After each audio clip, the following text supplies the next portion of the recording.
সিদ্ধান্ত জানিয়া চিত্তে না কর অলস, ইহা হইতে শ্রীকৃষ্ণে লাগে সুধীর মানস। যদি মনটি লেগেছে আবার সরে যায়, তাইলে সেই পূর্ণ রসাস্বাদন তো হবে না। কিন্তু সিদ্ধান্ত মূলে যদি হয় তবে সুদৃঢ় মানুষ বলছে, এমন ভাবে সেই ভাবটিকে গ্রহণে সমর্থ হবে, অসুবিধা হবে না। তাই সিদ্ধান্ত জ্ঞানের বিশেষ প্রয়োজন। আমরা দুদিন যাবৎ ধরে আলোচনা করছিলাম কৃষ্ণ প্রেম, প্রেম ধন বিনা ব্যর্থ দরিদ্র জীবন আলোচনা করেছিলাম।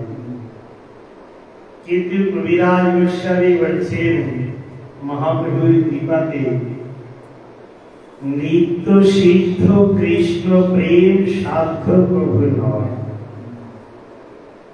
শ্রবণ কীর্তন জানে করই উদয়। এই নিত্য সিদ্ধ যে কৃষ্ণ প্রেম, এটি আমি ইচ্ছা করলাম আর লাভ করে নেব, এই অসম্ভব। কারণ শ্রদ্ধা, সাধুসঙ্গ, ভজন ক্রিয়া, অনর্থ নিবৃত্তি, অনৈষ্ঠিকতা, নৈষ্ঠিকতা, আসক্তি, ভাব, রুচি, প্রেম, সেই নিত্য সিদ্ধ কৃষ্ণ প্রেম এ তো অনেক আয়াসাধ্য, ভজন সাপেক্ষ ব্যাপার, কৃপা সাপেক্ষ ব্যাপার। তাই বলছে নিত্য সিদ্ধ কৃষ্ণ প্রেম সাধ্য প্রভু নয়। আমি আমার সাধনার দ্বারে, আমি আমার বুদ্ধির দ্বারে, বিবেকের দ্বারে, পাণ্ডিত্যের দ্বারে, যোগ্যতার দ্বারে ওই নিত্য সিদ্ধ কৃষ্ণ প্রেমকে বশীভূত করব, মুঠিগত করব, বলছেন অসম্ভব। পরে উপায়কে বর্ণন করে দিয়েছেন, শ্রবণ কীর্তন জলে করে উদয়। একমাত্র শ্রবণ এবং কীর্তনের দ্বারে যা আয়াসাধ্য সেইটি আবার অনায়াসেই লাভ করা সম্ভব হবে যদি শ্রবণ এবং কীর্তন হয়। আমরা শ্রী গোবিন্দ ঘোষের অপূর্ব একটি কীর্তনকে করি, ভজ হরে মন শ্রী নন্দন নন্দন অভয় চরণার বিন্দবে। সেখানে প্রথম শ্রবণ কীর্তন স্মরণ বন্দন পাদ সেবন দাসরে পূজন সখী জন আত্মনিবেদন গোবিন্দ দাসরি দাসরে। বলছে এই শ্রবণ কীর্তন একটি জায়গাতে নিয়ে গিয়ে পৌঁছে যায়, তার নাম হচ্ছে আত্মসমর্পণ। আপনারা যখন নবদ্বীপ ধাম পরিক্রমা করেছেন সেখানে আত্মনিবেদন ক্ষেত্র বলে একটি স্থানকে দর্শন করেছেন। যতক্ষণ না পর্যন্ত আত্মনিবেদন হচ্ছে ততদিন পর্যন্ত সেই পূর্ণস্ব পূর্ণ পরমেশ্বর ভগবানকে হৃদগত করা যাচ্ছে না। তাই শ্রবণ এবং কীর্তন এই দুটি ভক্তাঙ্গ যাজন কি করার, এমন একটি উৎকৃষ্ট ভক্তাঙ্গ যাজনে প্রবৃত্ত করায় যার নাম আত্মসমর্পণ। এই আত্মসমর্পণ হয়ে গেলেই ভগবান কৃষ্ণ তাকে আত্মসাৎ করে নেন, অর্থাৎ ভগবান কৃষ্ণ তার হয়ে যান। মা যশোদা দেবী অনেক দৌড়দৌড়ি করলেন আর ভগবান কৃষ্ণ ছুটোছুটি করলেন। ওই মা যশোদা দেবী এবার চিন্তা করলেন কৃষ্ণকে আমি বাঁধবই, এ তো আমার ছেলে, এবার আপন বোধ জন্মে গেছে, আমাকে বাঁধতেই হবে, ছেলে তো আমার, আর কত দৌড়দৌড়ি করবে, আর ছেলেও তো হারিয়ে গেছে আমার মতো। ভগবান কৃষ্ণ দেখলেন মা যশোদা দেবী চিন্তাও করেছেন বাঁধবেন, আর মায়ের কাছে তো আমি ঋণী, এরই তো গর্ভজাত সন্তান, এরই তো স্তন্যপান করে আমাকে বড় হতে হবে, আর কাল বিলম্ব কেন? তবে ভগবান বলছেন নাও। এই জন্য সমর্পিত আত্ম ব্যক্তির কাছে ভগবান কখনোই নিজেকে লুকাতে পারেন না। তিনি ধরা সোয়া সব দিয়ে দেন। শুধু তাই নয়, ভগবানের হৃদগত বিচারকে পর্যন্ত সেই ভক্তের কাছে প্রতীয়মান করেন। বলছেন কেমন এই বিচারটি আমরা একটু আলোচনা করব। আমরা রামলীলাতে শ্রবণ করেছি শবরীর কাহিনী।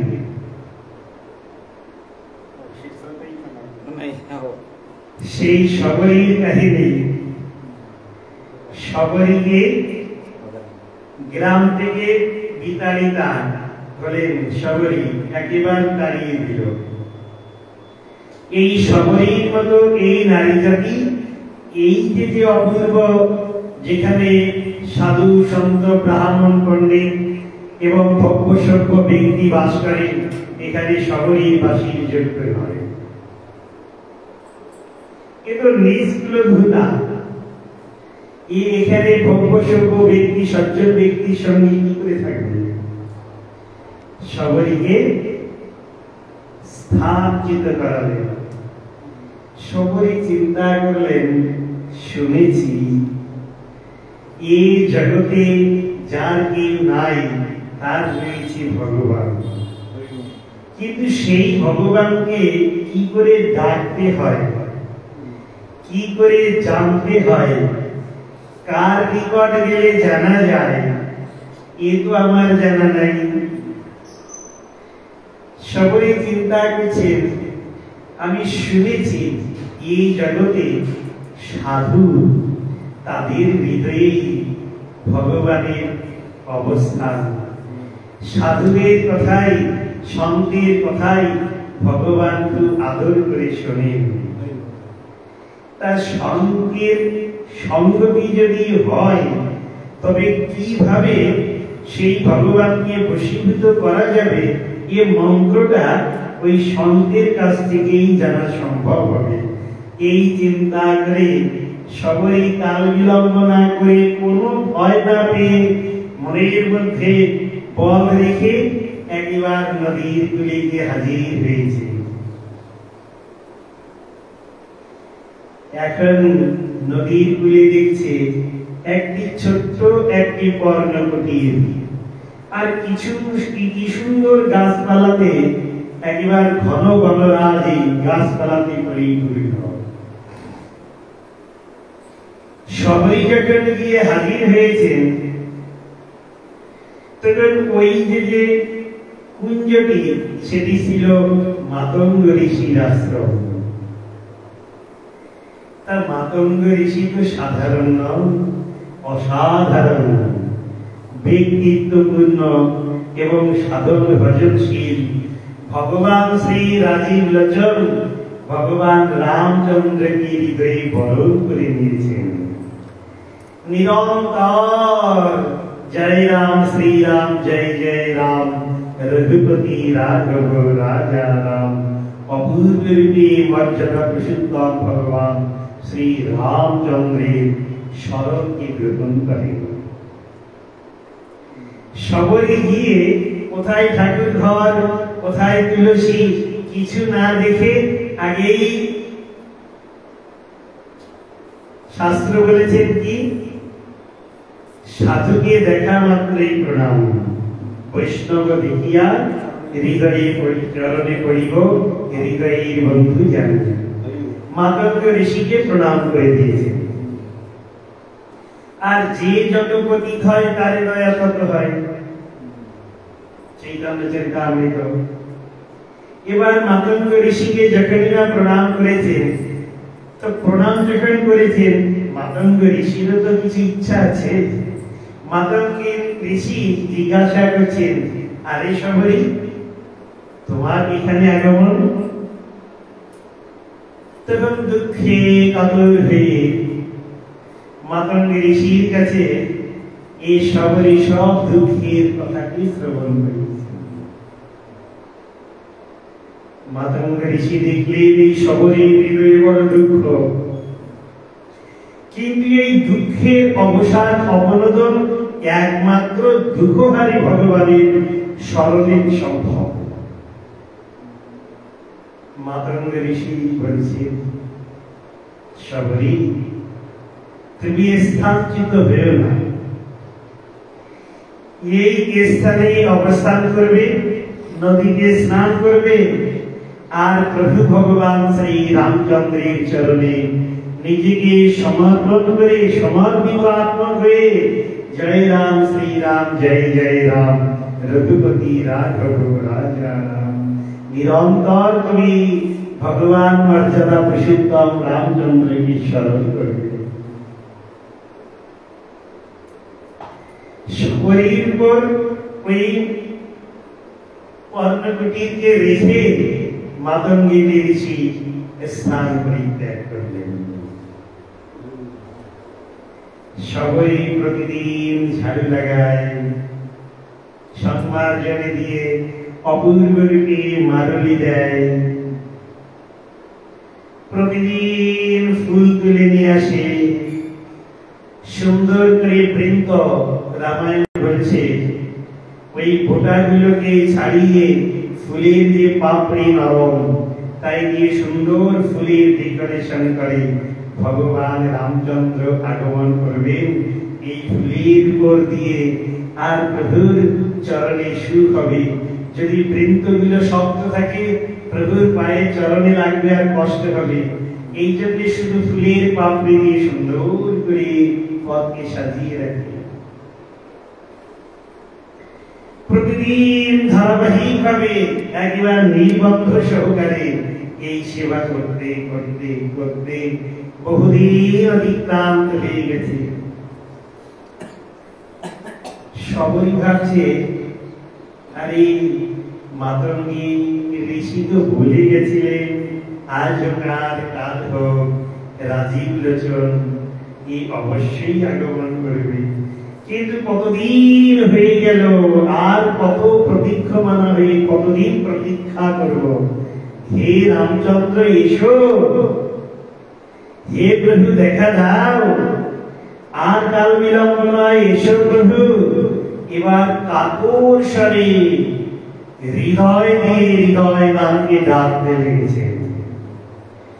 এবার হৃদয় দিয়ে এবার পূর্ণরূপে সমাগম করে দিয়েছেন ভগবান শ্রী রামচন্দ্রের চরণদ্বন্দ্বে। ভগবান রামচন্দ্র দেখছেন আর কাল বিলম্ব নয়। এবার আর তো জিজ্ঞাসু অর্থাৎ কি আর্তকে আমাকে দয়া করতেই হয়, তাই এমন কাতর স্বরে আমাকে ডাকতে লেগেছে। আর আমি এই অযোধ্যাতে অবস্থান করলে আমার চলবে না। এবার আমাকে পালকি নয়, বাহন নয়, আকাশযান নয়, পদব্রজে আমাকে সবরেই নিকট পৌঁছাতেই হবে। কারণ সবরেই সেই কাতর প্রার্থনা আমার হৃদয়কে দ্রবীভূত করে দিয়েছে। ভগবান রামচন্দ্র রওনা হয়েছেন কোথায়? দণ্ডকারণ্যের দিকে সবরীকে দর্শন দানে কৃতকৃতার্থ করবেন বলে। সবরীও অন্তরে অন্তরে বুঝছেন আর বেশি দিন নয়, এবার ভগবান রামচন্দ্র আনে বলা যায়। সবরী ভাবছেন প্রভু যে আমার গৃহে আসবে কর্ণকুটিরে, এখানে তো কিছু নাই, তিনি প্রভু পদব্রজে অত দূর থেকে আসবেন, তাকে কি ভোজন দেব? এখানে তো বাজারে যান কত ফলের দোকান, কত মিষ্টির দোকান, জঙ্গলের মধ্যে কি সবরী জোগাড় করবেন? সবরী দেখছেন ভগবান প্রভুকে রামচন্দ্রকে একটু ফল প্রদান করব, কারণ শুনেছি ফল দিলে নাকি ফল পাওয়া যায়। তাই সবরী গমন করেছেন জঙ্গলের মধ্যে। আর চারিদিকে সব বের বদরি কুল পেকে পেকে রয়েছে গাছে। সবরী দেখছি বাহ, এই প্রভু আমার রামচন্দ্র আসবেন আর এই পাকা কুল প্রভুকে ভোজন করাবো। কিন্তু এত এত কুল, কোনটা মিঠা আর কোনটা খাট্টা এই তো প্রভু দেখার সময় হবে না। তা ভালো জিনিস তো উৎকৃষ্ট বস্তু, উত্তম বস্তু তো উত্তম শ্লোক ভগবানকে নিবেদন করা উচিত। অতএব একবার এটি আস্বাদন করে যদি প্রভুকে দেওয়া হয় তা ভালো হয়।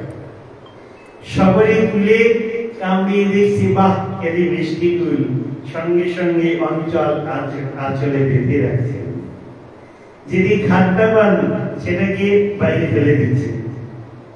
দেখুন, রামচন্দ্রকে ভজন করাবেন বলে চিন্তাই নাই শবরীর। পূর্ণ ব্রহ্ম সনাতন তত্ত্ব ভগবান মর্যাদা প্রসিদ্ধম যথাধিপতি রামচন্দ্রকে ভজন করাবো, এতগুলো কি করে দেব, এ বিচারই নাই মনের মধ্যে। রামচন্দ্রের চিন্তন করতে করতে রামময় হয়ে গেছে। এবার সুন্দর করে কুলকে তুলে এনে আঁচলে রেখেছেন আর চিন্তন করছেন চিন্তামণি সদৃশ ভগবান রামচন্দ্রকে। আর হঠাৎ রামচন্দ্র এসে আগমন করেছেন। ভগবান রামচন্দ্রকে দর্শন করা মাত্রই সবাই রামচন্দ্রের চরণে প্রপত্তি স্বীকার করেছেন। এবার সবাইকে রামচন্দ্রকে বসতে বলবেন, এ পর্যন্ত সবাই ভগবান রামচন্দ্রের চরণ কমল, ভগবান রামচন্দ্রের নাভি কমল, বক্ষ কমল, মুখারবিন্দকে নয়ন যুগলে তারা পূর্বরূপী আরতি করতে লেগেছেন। তখন তো পানি শঙ্খ নাই কাছে, চামর নাই, সেখানে কি করবেন বলছেন চোখের দ্বারা অপূর্ব ভগবান শ্রী রামচন্দ্রকে নিরাজন আরতি করেছেন। ভগবান রামচন্দ্র বলছেন সবাই আমি বড় অভুক্ত, বড় পরিশ্রান্ত ক্লান্ত, আমি বড় পিপাসার্থ, কিছু ভোজনের ব্যবস্থা করো। আপনারা সময় মতো ঠাকুর ঘরে থালাতে গ্লাসে জল দিয়ে তুলসী পাতা দিয়ে ঘন্টা মেরে পর্দা বন্ধ করে বাইরে এসে মন্ত্র জপেন। আর হঠাৎ যদি ভগবান গোপাল আমার বাড়ি দিয়ে আপনার দরজাকে ঢুকে দিয়ে বলে এই আমাকে ভজন দে, এ দুইয়ের মধ্যে কত পার্থক্য বলেন তো? চেয়ে দিচ্ছেন আর আপনি জোর করে দিচ্ছেন, সে জোর করা খাবে কি খাবে না ঠাকুরের বিচার। আর এই ভগবান রামচন্দ্র বলছেন সবাই আর কাল বিলম্ব করো না, আমি বড় অভুক্ত, আমাকে ভজন দাও। সবাই চিন্তা করছে কি দেব, কারণ রামচন্দ্রের চিন্তন করতে করতে ওই যে অঞ্চলে আঁচলে যে কুল রয়েছে ও সকলে ভুলে গেছে। এবার ভগবান রামচন্দ্র যখন জানিয়ে দিয়েছেন সবাই তোমার এই অঞ্চলে যে বেড রয়েছে ওইটি আমার এই এখন এই ক্ষুধা নিবৃত্তির কারণ, তখন সবাই আঁচলের গীত খুলছে, তার মধ্যেও ভগবান রামচন্দ্রকে দর্শন করছে। রামচন্দ্রের চিন্তন করতে করতে যত্র যত্র নেত্র পড়ে তত্রই রামস্ফুরে, সব জায়গায় ভগবান রামচন্দ্রকে দেখতে লেগেছেন। সমর্পিত আত্মক ভক্তির এইরূপ ভাব হয়। যখন কোন ভক্ত ভগবানের শ্রী চরণতলে নিজেকে সমর্পণ করেন, সমর্পিত আত্মধন আত্মনিবেদন করেন, তখনই প্রতি মুহূর্তে প্রতি পদে প্রতি পলে পলে ভগবানের দর্শন হন।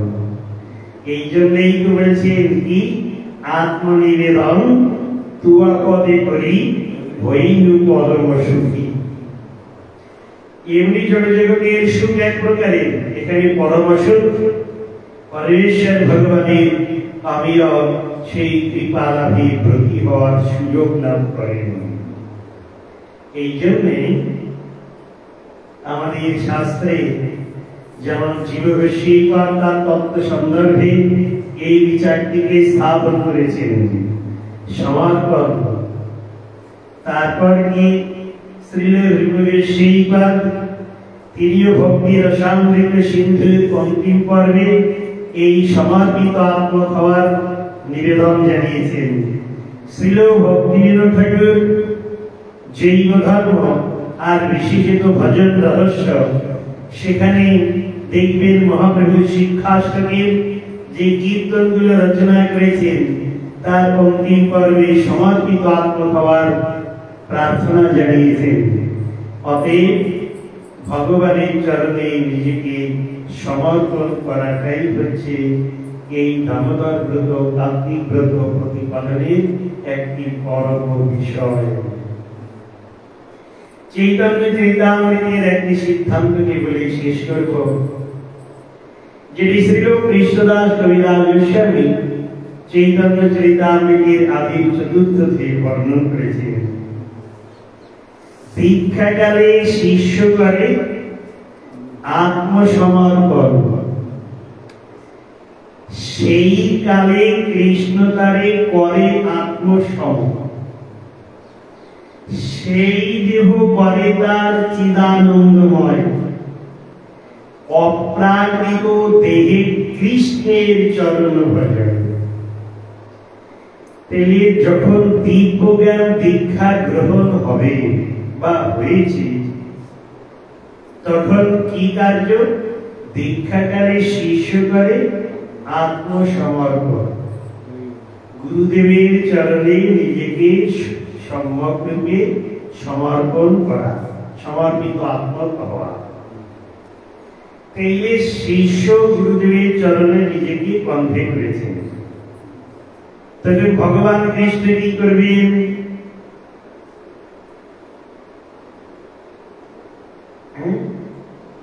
সেই তার কালে কৃষ্ণ তারে করে আত্মসম, এ পতিত হয়েছে গুরুচরণে, আর ওই সময় ভগবান কৃষ্ণ তাকে নিজের করে নেবেন, আত্মসম করবেন। ওই ভগবান কৃষ্ণ একটি কার্য করবেন, সেই দেহ করে তার চিদানন্দময়। ওই যে তার দেহটা এতদিন প্রাকৃত ছিল, জড় ছিল, কৃষ্ণ ভক্তি কৃষ্ণের গুণ সকলই সঞ্চারে। যেহেতু ভগবান সচ্চিদানন্দ বিগ্রহ, তাই এই জড় ভাবকে কাটিয়ে ভগবান কৃষ্ণ তার কৃপা দ্বারা ওর দেহটাকেও সচ্চিদানন্দ করে দেন। অপ্রাকৃত দেহে কৃষ্ণের চরণ ভজন। তাইলে যতক্ষণ না দেহটা অপ্রাকৃত হচ্ছে, ততক্ষণ পর্যন্ত ভগবান কৃষ্ণের ভজন হচ্ছে না। এক কথায় সমর্পণ যখনই হবে, তখনই ভগবান আমাকে আত্মসাৎ করবেন। অতএব আমরা ভগবান শ্রী রাধা দামোদরের চরণনন্দে নিজেকে সমর্পণ করব। জয় গৌর হরি রাধানন্দ কিশোর লাল কি জয়। पंचागल्पतरी प्रक्षा प्रेमा सिंधि परिवजा पतितानां पावनेभ्यो वैष्णवेभ्यो नमो नमः। हरे कृष्ण कृष्ण कृष्ण हरे हरे, हरे राम राम